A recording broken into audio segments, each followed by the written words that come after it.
से अखंडित सैनिक, यानी मित्रों हम बात करें मेवाड़ के महाराणा सांगा की। और मित्रों पुष्पा पुष्पराज तो आज हमारे सांगा के तो शरीर पे 80 घाव थे, एक आंख नहीं, एक हाथ नहीं, एक पैर नहीं, तो अपने समय का पुष्पा पुष्पराज ही था। फिर भी मित्रों एक हाथ से दो चार को एक साथ लपेट लेता था, ऐसा था हमारा मेवाड़ का महाराणा सांगा। कहते हैं मेवाड़ के महाराणा सांगा के साथ इब्राहिम लोदी के युद्ध हुए दो। एक युद्ध का नाम था खातोली का युद्ध और एक युद्ध का नाम था बाड़ी बसेड़ी का युद्ध। खातोली युद्ध कोटाबंदी बॉर्डर वाला और बाड़ी बसेड़ी तो आप सब जानते हो धौलपुर वाला। खातोली युद्ध 1517 में हुआ, बाड़ी बसेड़ी का युद्ध 1518 में हुआ। और दोनों ही युद्धों में सांगा ने इब्राहिम लोदी को क्या कर दिया साहब, दोनों ही युद्धों में ये इब्राहिम लोदी सांगा के खिलाफ क्या हो गया, सांगा के खिलाफ पराजित हो गया। इस प्रकार हमारा सांगा इब्राहिम लोदी के खिलाफ दोनों ही बार सफल है। अब दुख की बात देखिए रे, इस मेवाड़ के महाराणा सांगा के लिए बाबर लिखता है कि मुझे राजस्थान, मुझे भारत आने का इनविटेशन सांगा ने दिया। अब यही बात डिक्लाइन कर जाती है, अरे भाई किसके खिलाफ दिया, बोले इब्राहिम लोदी के खिलाफ दिया। इब्राहिम लोदी को सांगा अपने दम पे 2 बार निपटा क्या है, उस आदमी को तीसरी बार पराजित करने के लिए उसको भारत के बाहर से किसी अन्य आदमी को बुलाने की जरूरत है क्या, तुम बताओ। नहीं ना, नहीं है ना। तो फिर जब मित्रों उस आदमी ने भाई 2 बार अकेले अपने दम पे पराजित कर दिया, इस आदमी को 3 बार पराजित करने के लिए सांगा किसी बाबर को बुलाएगा, सोचने की बात है। बोलो है कि नहीं, इसका मतलब बाबर ने ये बात काल्पनिक लिखी है। क्यों लिखी है वो पता चलेगा छोटे ब्रेक के बाद। अब देखिए अगला को बुलाएगा, अब इसके बारे में सुनना। पहली बात मैंने आपको बताया कि ये काल्पनिक बात, ऐसा हो नहीं सकता। कारण क्या है जी, क्योंकि बाबर कह रहा है सांगा ने मुझे इब्राहिम लोदी के खिलाफ बुलाया, संभव नहीं है, क्योंकि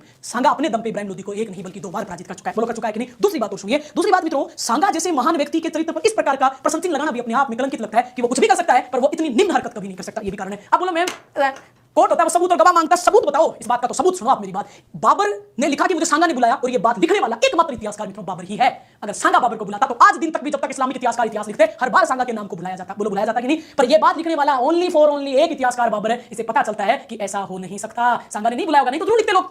अब मैं वो बात बताऊं तो शायद ही आपको इस कक्षा में किसी गुरु ने बताई हो, फिर भी अगर एक आधे बच्चे को पता तो माफी देना, पर मुझे लगता है मेरी खुद की बनाई हुई विचारधारा इसलिए बताती हूं। मित्रों देखिए, दिल्ली सल्तनत के 5 राजवंशों में 4 तुर्कों के थे, लास्ट पठान था। पठानों को मार के कौन आ रहे हैं, साधु तुर्क आ रहे हैं, क्योंकि बाबर तुर्क है।